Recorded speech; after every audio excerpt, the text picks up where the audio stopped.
Good evening. Thank you very much. It's a real pleasure and honor, and I thank the organizers for inviting me and Sai and everyone else. A real pleasure.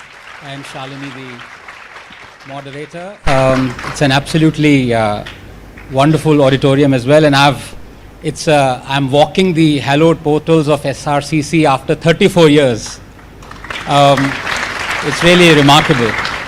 I came here in 1989, but then my board aggregate wasn't 100%, so I joined the next best college, which is St. Stephen's College. Yes, and although we have a debate here on that, but in the lovely spirit of the debate, and in that sense, I think we all owe a lot to Mani, his wonderful self-deprecating style, and a little bit of sarcasm and bite and everything that goes on in debates. It's wonderful to have that in this debate as well. And just a small anecdote of how we are all children of Mani in one sense. I didn't mean to give away his age by saying that. He doesn't look a day older than 95. But at the alumni meet in St. Stephen's College, the one preceding him was ex-Foreign Minister Natwar Singh, and he got very soggy-eyed, and he wrote in the register that everything I am today, I owe it to this college. And then he went away, and Mani followed him, and then Mani scribbled underneath what Natwar had written, "Why blame the college?" So that's... But coming swiftly back to the topic of the debate, I have to say this in the spirit that I'm sure the other side would accept gracefully, is that even a drunk acupuncturist deliver less pain per square inch than the arguments that we've heard so far from the other side. The reason for that is, and abhi to Sai bhi baki hai, but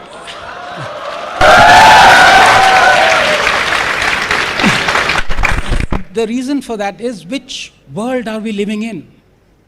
I mean, it's just shocking, because this is the world of social media. You can't fool anyone now, especially the younger generation.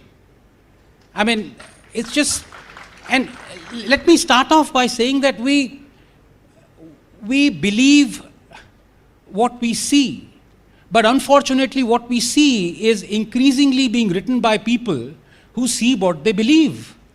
And that is what the media is. They are seeing what they believe. Journalism is justice delivered without the courts. It is a public good. It is as important as delivering justice.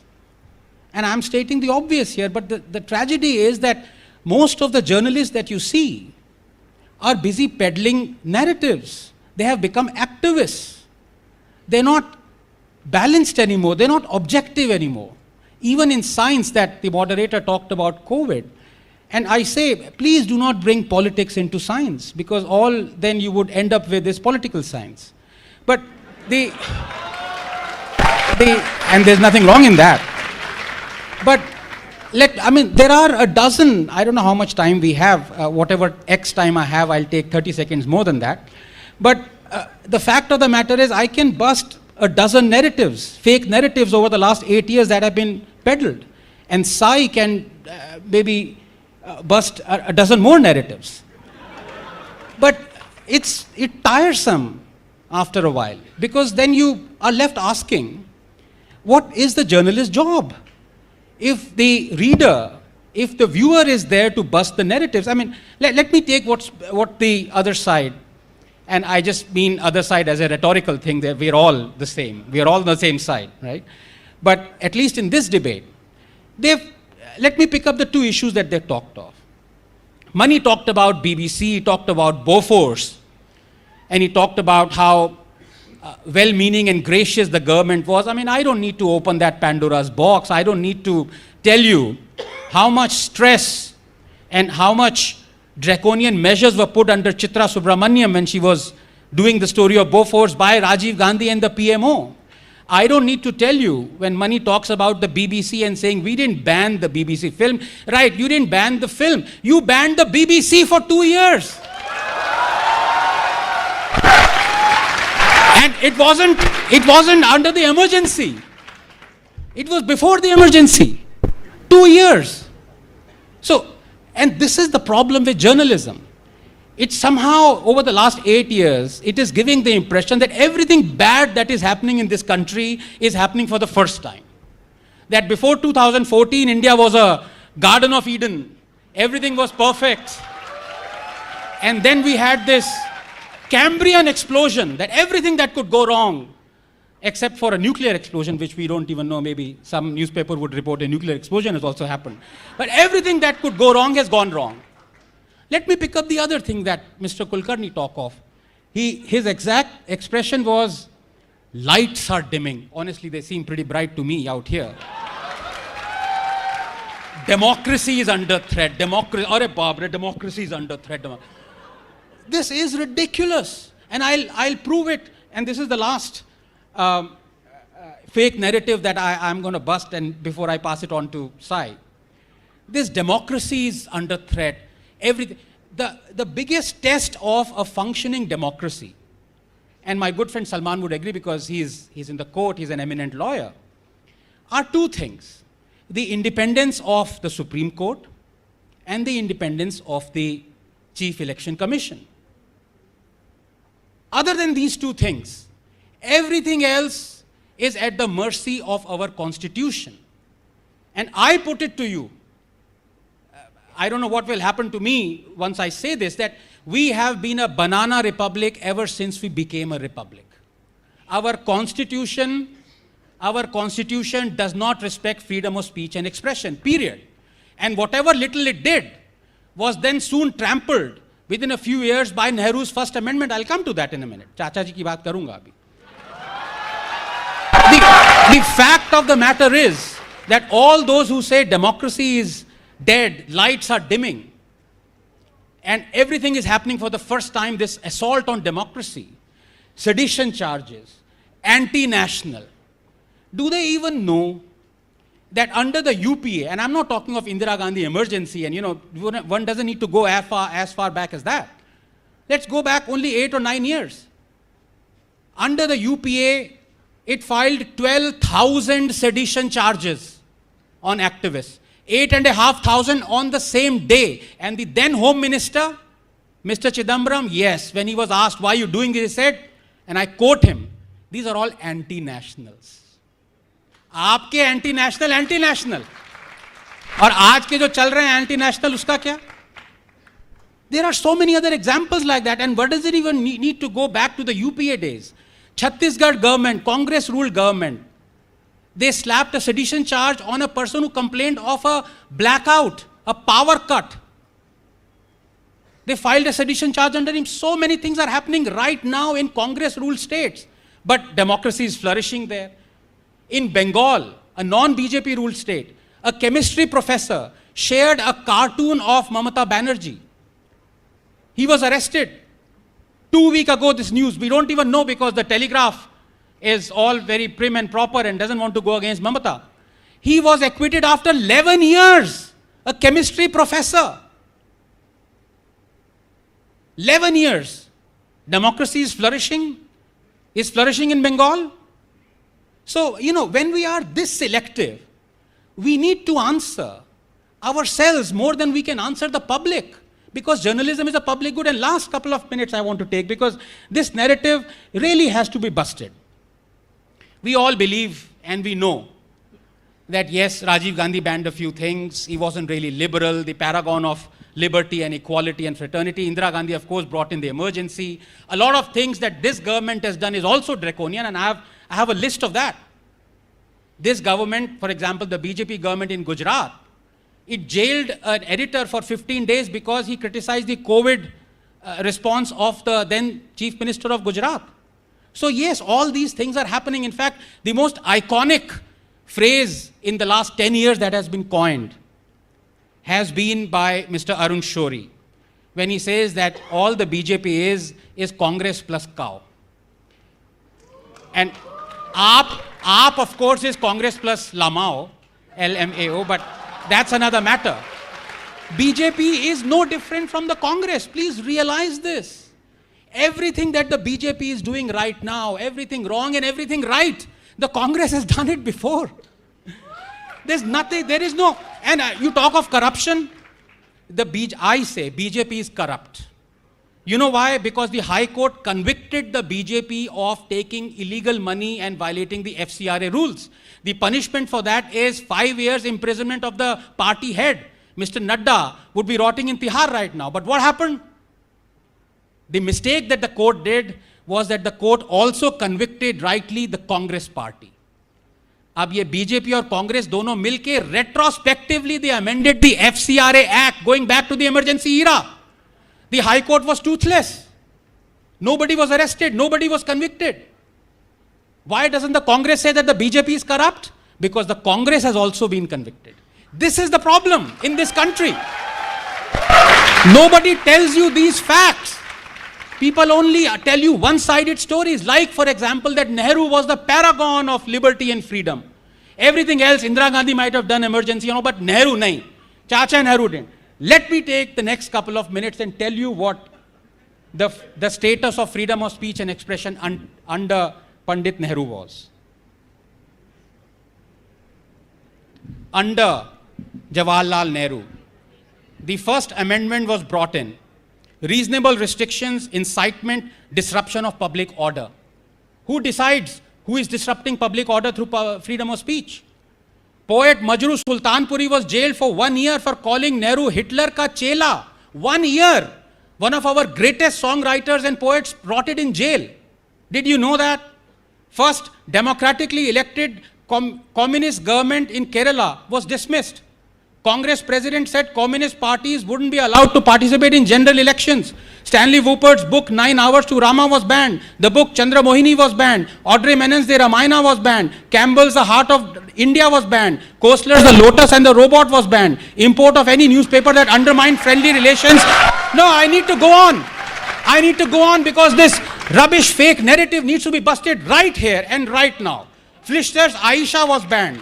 Bertrand Russell's Unarmed Victory was banned. Robson's film 9 Hours to Rama was banned. Sadhnui's Markane Somnath was banned. Robert Taylor's The Dark Urge was banned. Selling Lady Chatelier's Lover was banned. The book What Has Religion Done for Mankind was banned. Ratnawak's Bhupat Singh was banned. Import of any obscene drawing or painting was banned. Mrinal Sen's film Neel Akshar Niche was banned. Menon's Rama Retold was banned. Tony Hagen's book Nepal was banned. The RSS organizer was censored, its publishers prosecuted. Film Gokur Shankar was banned. Godse's testimony was banned. Goswami's film Runumi was banned.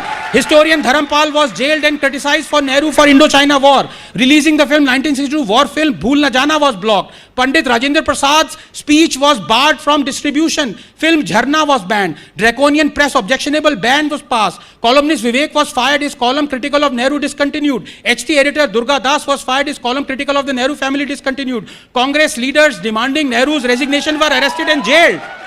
Ads to Times of India was discontinued for speaking against government policy. Magazine Crossroads was banned. Play Nigame Communistike was banned. Its actors arrested. Hindi film songs were banned from being played in the AIR. Congress demanded a ban on iconic film Parasakti. Film Nastik was banned. Woopert pop music was banned from AIR. People's Theatre Association was banned. Play Hariganaz Master was banned. Film Ganga Jamna was blocked. Sarat Chandra Chattopadhyay's play Mahesh was banned. Tagore's play Gora was banned. Balraj Sani's play Jadoo Ki Kursi was banned. Tagore's play Bharat Sirjan was banned. Paradeep film song was deleted. 2 songs from Fir Subah Hogi were banned. Harmonium was banned.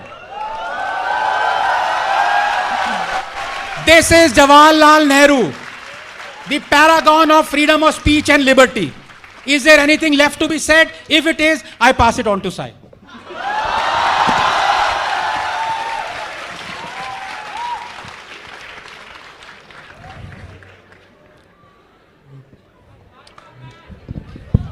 This is the Sriram College, right? Yeah.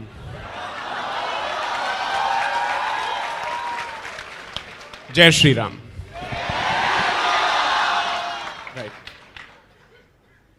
So first of all, thanks to the organizers for putting together such a fantastic event and the audience for turning up in such brilliant numbers. As usual, I think the alleys have been converted, or the aisles have been converted into pathshalas. Thank you so very much. I was wondering, I was just going through the email that was sent to us on the topic. The topic was, can Western narratives and Indian narratives, or Western media and Indian media coexist? If I were on the other side, I would have stuck to that topic.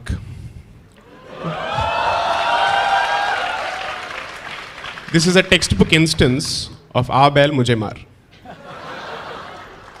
You've opened the Pandora's box by speaking about freedom of speech, when instead the topic was slightly different. Good. The can of worms has been opened, so let the floodgates open. Now, we are being told that free speech in this country is almost on the verge of extinction. So, Anand rightly pointed out the First Amendment to the Constitution. So, I'll explain the backdrop to it. So, Mr. Nehru seriously was interested in pushing his land reforms agenda. I am not on the question of whether it was right or wrong. I'm just saying that he had a certain policy initiative which he wanted pushed. You know who was actually raising the red flag to his initiative? The ones who raised the red flag always, the communists. Okay? So people like Romesh Thapar started writing against it. And there was active opposition to everything that he was doing. Courts were overturning his judgments, or rather his initiatives through judgments. So two consequences happened simultaneously around that particular period, which till date affect the Constitution. The first is the introduction of severe limitations on free speech.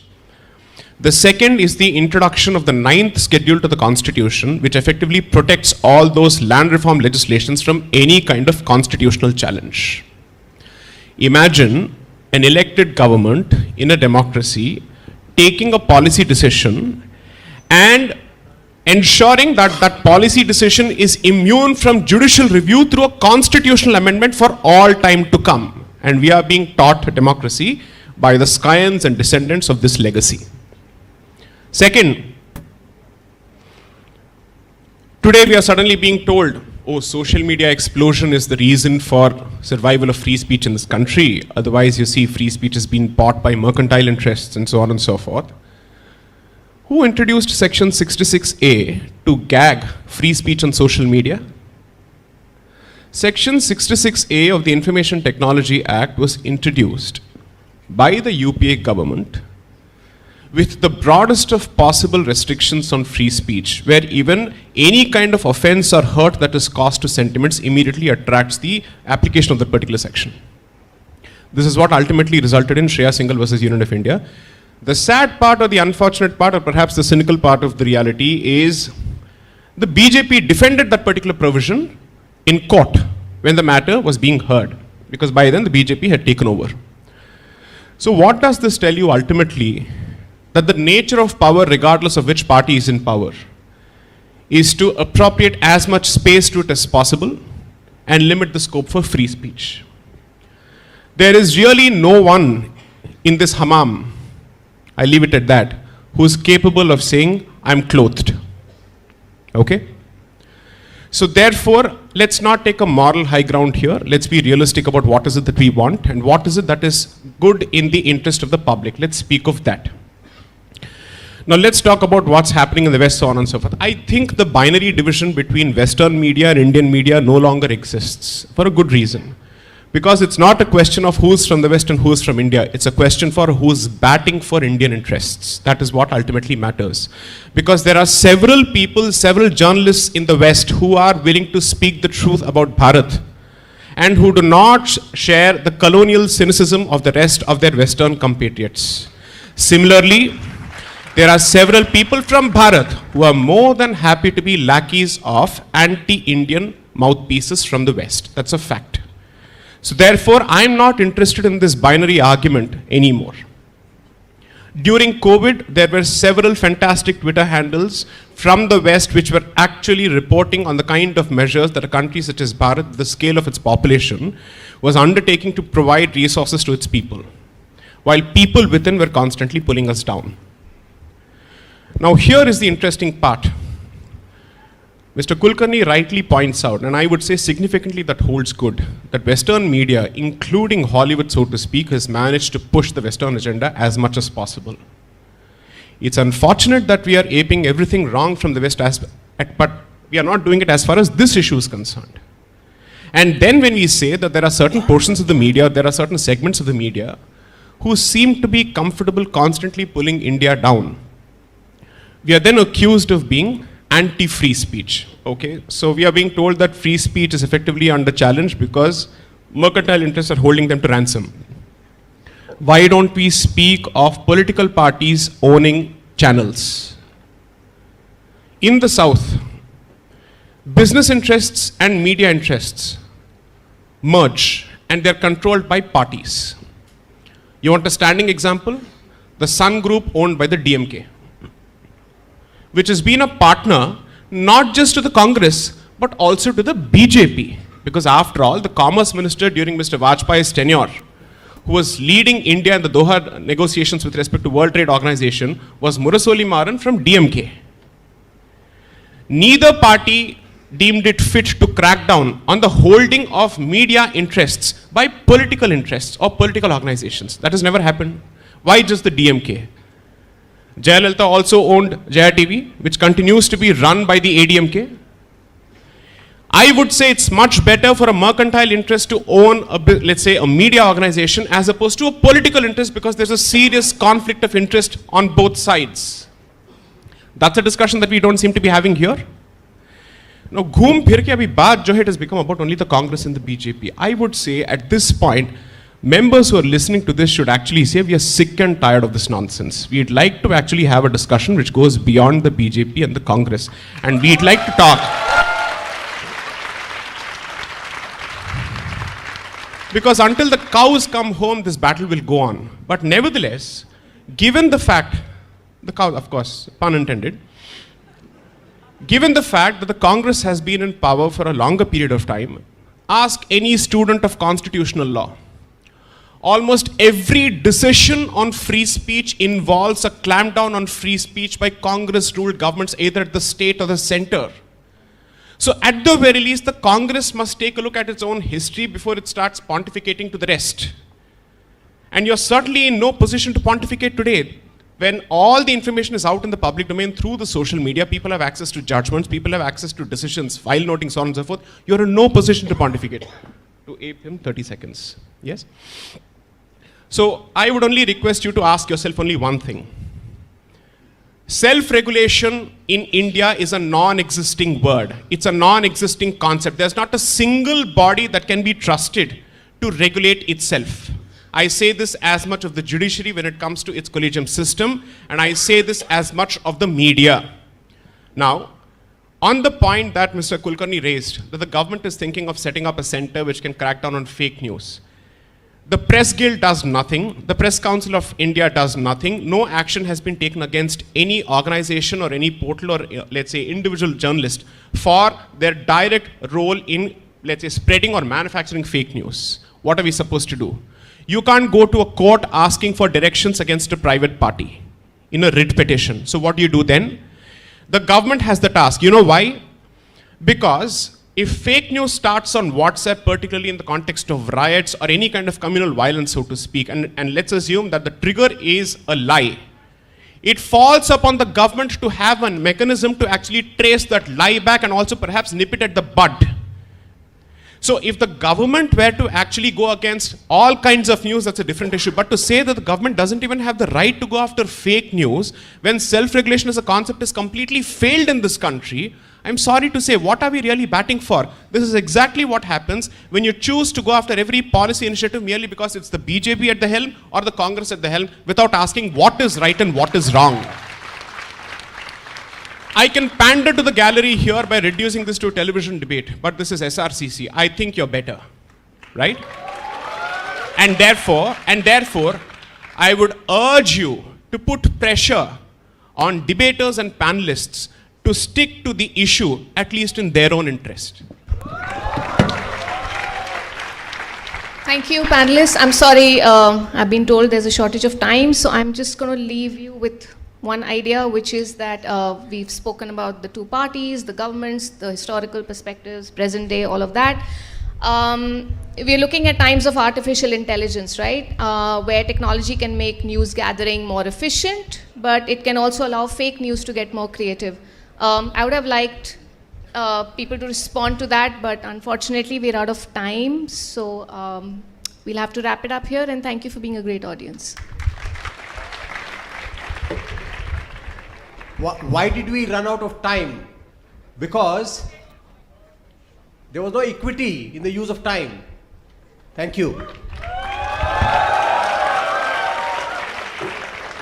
We started late. If you want a victim card, I have one victim card.